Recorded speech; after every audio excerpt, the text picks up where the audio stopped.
set of numbers, and I'm drawn to the top line that we've gone with. Your refining margins, you say, are expected to trend downwards. Give me the parameters. Percentage drop in refining margins are translated into dollars for me. What can we expect for the squeeze on margins? Well, good morning, Manus. I appreciate your question. I think refining margins in the first quarter really benefited from maintenance activities as well as reduced arbitrage opportunities and increased spot demand in the Mediterranean. And I think we don't see that going into the next quarters.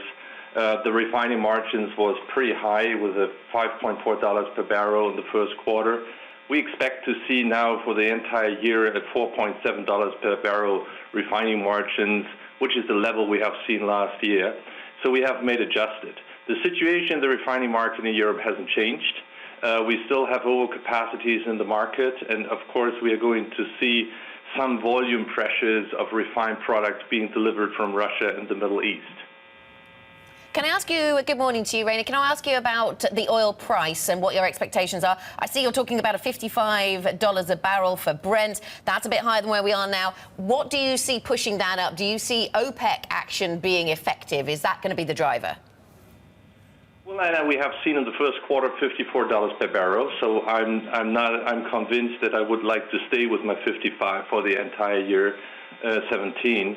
Of course, I think OPEC is going to make a decision here in Vienna on the 25th that they will continue with a production cut. If not, then we are going to see huge pressure on the oil price.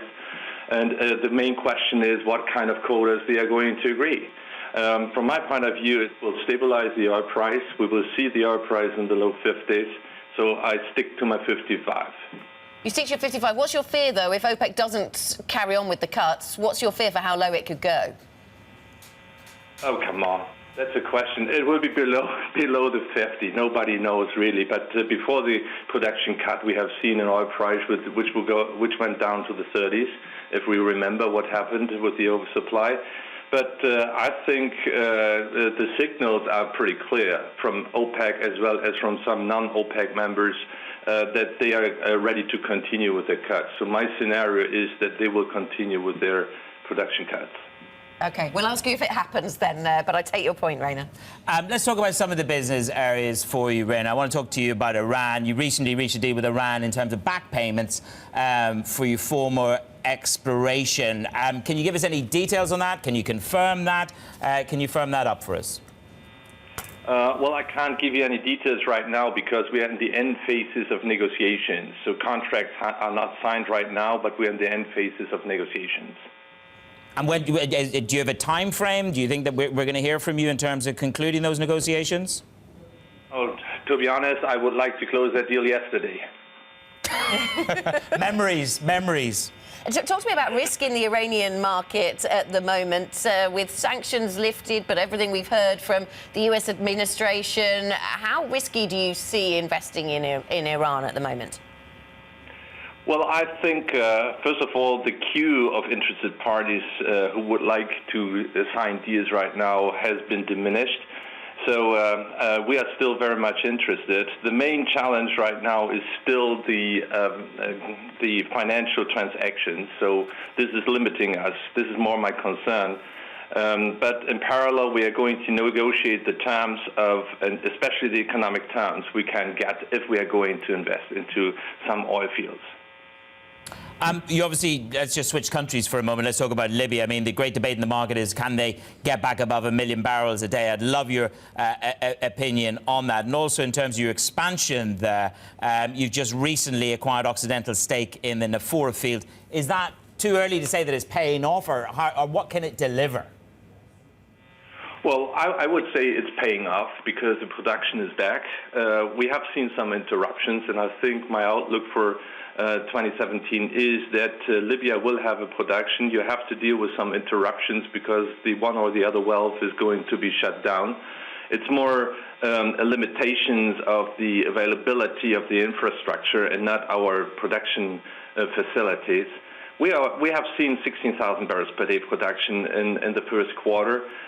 We think that we are going to produce something between 10 and 15 in the rest of the year. but Libya has done well. You know, they are now back to 800,000 barrels per day. And if I listen to Mustafa Sanala, who says that he would like to see the 1 million barrels per day at the end of the year, he's doing well on track right now.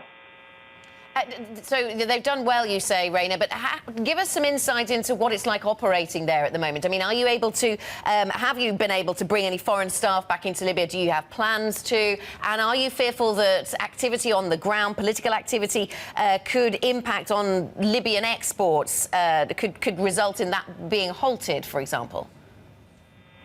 Well, Anna, we cannot send any expats into Libya right now. The security situation doesn't allow us. But we can operate our facilities with the local staff, and we can go up to 50% of our capacities, which is pretty good in these times. But if we would like to increase to the max capacity, of course, we need to have a security situation to bring back our expats. The political situation in the country, I think there is still a conflict between the Libyan government and the militias, and especially with General Haftar. If they come to an agreement, I think we will see a further improvement in Libya, especially as we speak about the oil production.